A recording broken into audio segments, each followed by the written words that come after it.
كتنظم الجامعه الملكيه المغربيه للكاراتيه واساليب مشتركه اليوم بمركب الرياضي الامير مولاي عبد الله بالرباط تظاهره ديال انتقائيه ديال فئه التباري، الفئات الصغرى، البراعم والاشبال والصغار ذكور واناث.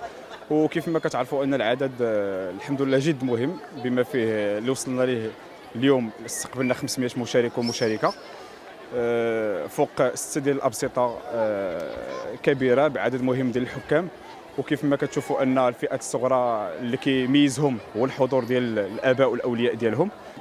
الارتسامات الاولى ديال التظاهره كتبين ان النجاح ان شاء الله غادي يكون ظاهر على مستوى التنظيم، وكنطمحوا ان السيروره ديال التظاهره تكون غاده بمستوى جيد جدا حتى النهايه ديالها ان شاء الله.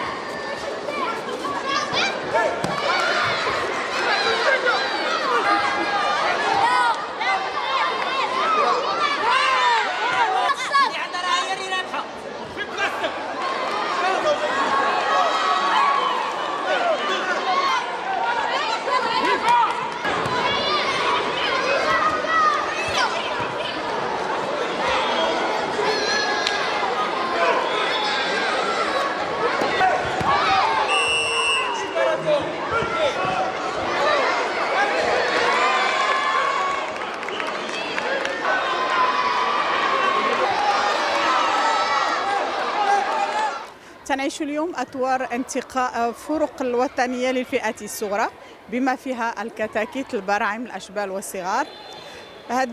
تنلاحظوا من خلال هذا المركب أن المشاركة ديال الأطفال مشاركة كثيرة جدا، العدد كبير، وهذا شيء مشرف رغم الظروف الوبائية اللي تتعيشها بلدنا والعالم كله في هذه الآونة هذه، لأننا تلاحظوا على أن المشاركة كثيفة وهذا شيء مشرف.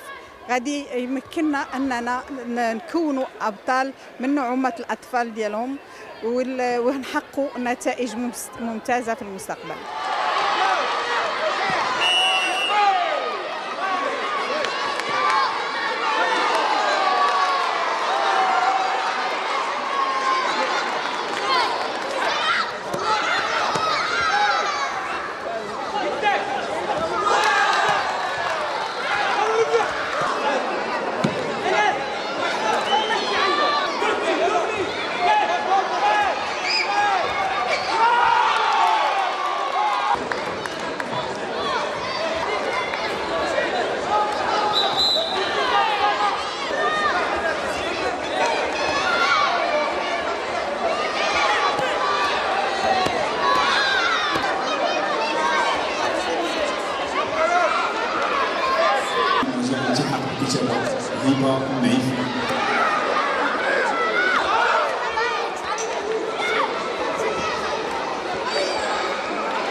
Allez, Nada!